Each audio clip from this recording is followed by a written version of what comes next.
"You're suffocating me," she screamed, slamming her coffee mug down on the counter. "Why do you always have to know where I am? It's toxic, and I can't breathe in this relationship." I just stood there, holding a spatula, completely confused. All I had asked was, "What are you up to tonight?" So I looked at her and said, "You're right, that is controlling. From now on, I won't ask where you are. But to make it fair, I'm turning off my location too."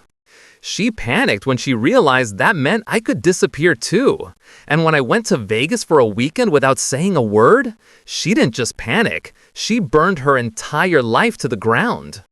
I'm a 33-year-old guy, and until 3 weeks ago, I thought I was going to marry Jessica. We'd been together for 4 years, living together for 2. The relationship wasn't perfect, but whose is? But recently, things had been weird.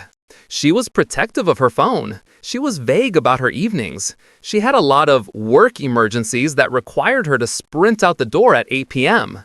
But I trusted her. We shared our locations on our phones, something we agreed on for safety years ago.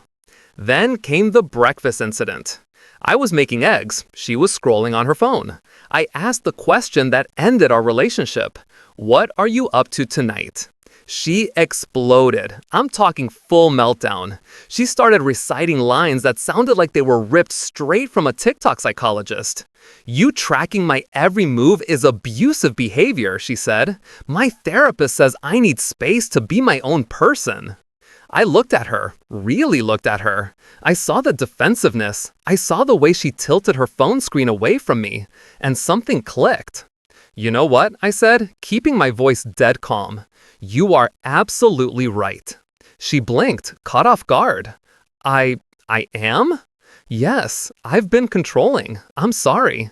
From this second forward, I will never ask where you are going or who you are with. Your business is your business." "Oh," she stammered. "Well, good." And I continued, pulling my phone out of my pocket. "To keep things equal, I'll stop sharing my location with you too. No need for either of us to track the other. We're both free." I tapped the screen. "Location sharing disabled." Her face dropped. "That's not necessary."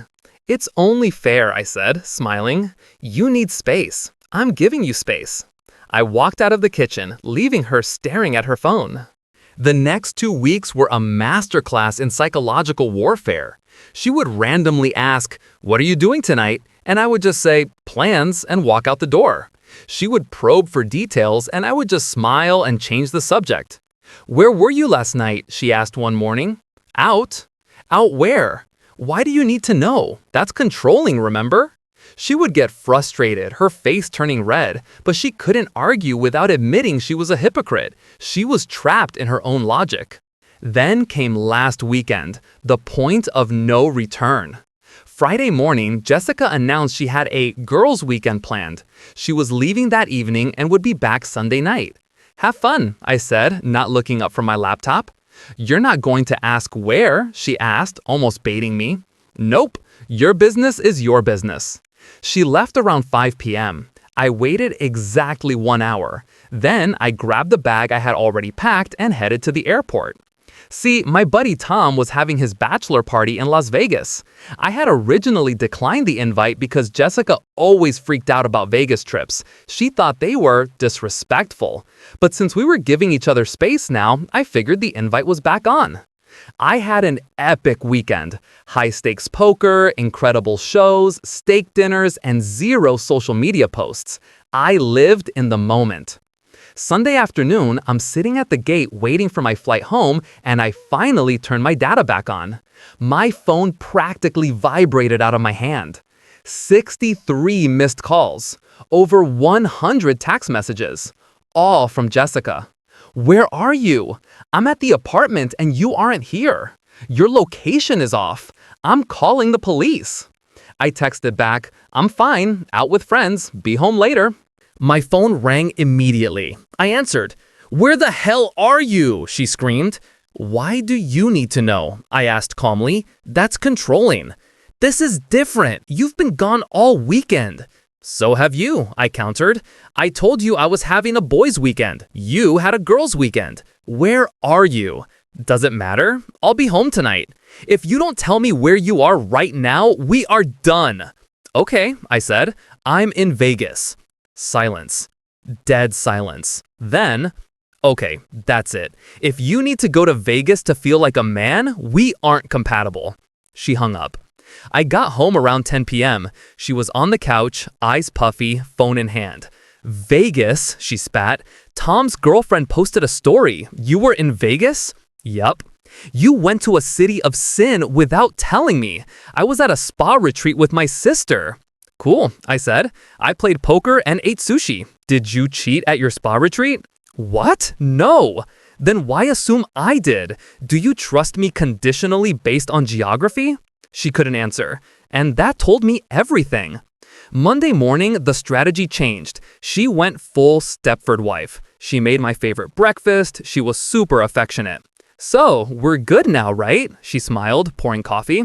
We can share locations again.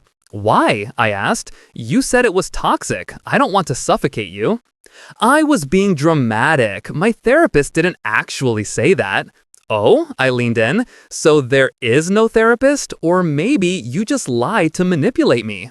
She froze. Later that day, the flying monkeys arrived.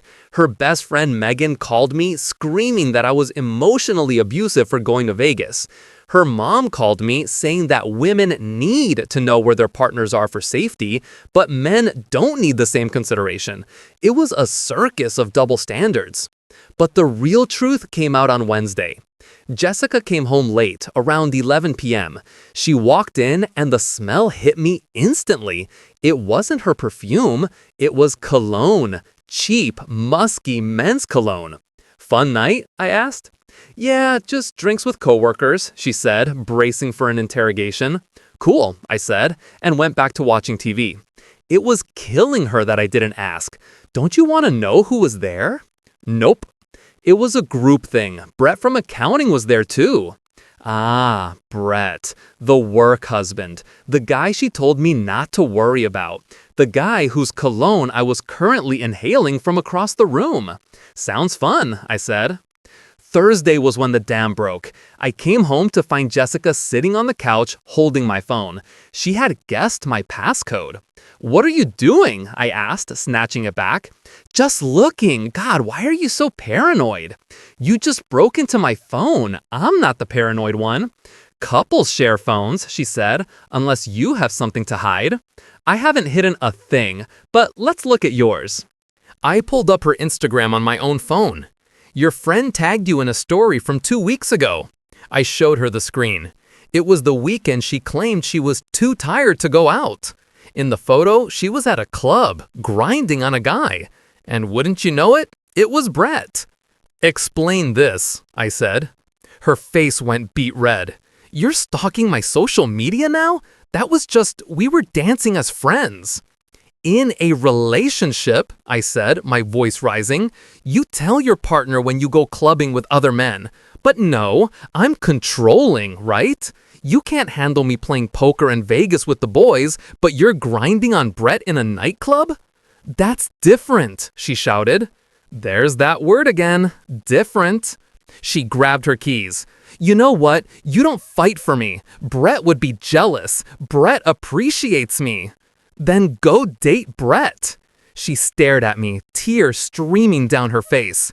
Maybe I will. We've been texting for months. I could have slept with him tonight, but I didn't. Congratulations on basic loyalty. You're such a jerk, she screamed. I'm done. We're over. Okay, I said. I accept. She stopped. What? I accept. We're over. I'll start looking for a new apartment tomorrow. No, I didn't mean it. It was just a fight. You meant it enough to say it. Watch me leave. The next 48 hours were pure chaos. She panic texted me from work saying she told Brett we broke up and he immediately asked her out, and now she was scared because it was moving too fast. I ignored it. I found a new place downtown immediately. Friday night, I'm packing boxes. The door opens. Jessica walks in, and she's brought Brett. What's happening here? Brett asked, trying to look tough. He's about 5'7" and built like a breadstick. I'm moving out, I said. You two have fun. Actually, bro, Brett said, puffing out his chest, maybe Jessica should keep the apartment. It's the gentlemanly thing to do. I laughed out loud. Brett, the lease is in my name. I pay the rent. Jessica has been living here rent-free for a year because she's between jobs. Brett froze. He turned to Jessica. You live here for free? You told me you guys were partners, that you carried the household. Jessica's face went pale. It's not like that. We were partners, I corrected, until she decided that me asking about her day was abuse. Oh, and Brett, you know that night at the club? We weren't broken up. We had dinner together that night. She told me she loved me before she left to go grind on you. The realization washed over poor Brett's face. He wasn't the knight in shining armor rescuing the damsel from the controlling ex. He was the side piece. I need to go, Brett said. He bolted. Jessica chased him into the hallway, screaming. She came back 10 minutes later in tears. You ruined everything! I thought I was getting space! You got space, I said, and now you have the whole apartment to yourself, until the eviction notice hits. Saturday morning, her parents showed up, Robert and Diane, old money, entitled. Sit down, her dad commanded. My daughter deserves compensation. She invested 4 years in this. Compensation for what? I asked. The 3 MLMs she quit? The lifestyle blog with 2 posts? I funded all of that. Her dad pulled out a checkbook. How much to let her keep the apartment? She has no job, Robert. She can't pay the rent even if I sign it over, and the lease ends in 3 months. You'll regret this, he threatened. I know people. I work for the federal government, Robert. Good luck with that. Sunday was moving day. As the movers were loading the truck, Jessica played her final desperate card. I'm pregnant, she blurted out. I stopped. I turned around slowly. No, you're not. How would you know? Because we haven't slept together in 2 months. You've been too stressed. Or maybe you were just saving yourself for Brett. She crumbled. I wasn't. Also, you were drinking wine 3 days ago. You wouldn't do that if you were pregnant. I got in my car and drove away. It's been a week since I moved into my new place. It's smaller, but it's mine. It's quiet. No drama, no double standards. Jessica? She lasted 3 days before the harassment started. She tried the friend approach. Then she tried a smear campaign on social media, calling me a narcissist, until people in the comments pointed out she was dating Brett. Then, she refused to leave the old apartment. My landlord called me saying she had changed the locks and claimed common law marriage rights, which don't exist in our state. He served her with an eviction notice. She trashed the place, red wine on the carpets, holes in the walls, and now he's suing her for damages. Brett reached out to me yesterday. He apologized. Apparently, Jessica told him she would kill herself if he didn't date her. I told him to call the police for a wellness check and block her number. And the cherry on top? She tried to forward my mail to her parents' house. That is a federal crime. The postal inspector is now involved. Her dad called me begging to drop it. I told him ignorance of the law isn't a defense. Yesterday morning, Jessica posted a photo on Instagram from a yacht. She's with some new guy who looks about 65. The caption read, "Sometimes you have to trade up. #blessed. It took her 2 weeks. I'm sitting here in my peaceful apartment, eating takeout, watching the game. My location is turned off. No one knows where I am. No one is asking what I'm doing.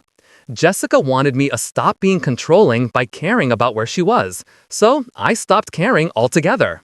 She thought she could have her freedom and keep me as a safety net, but the net is gone. My location stays off, my boundaries stay up, and my life, it's finally mine again."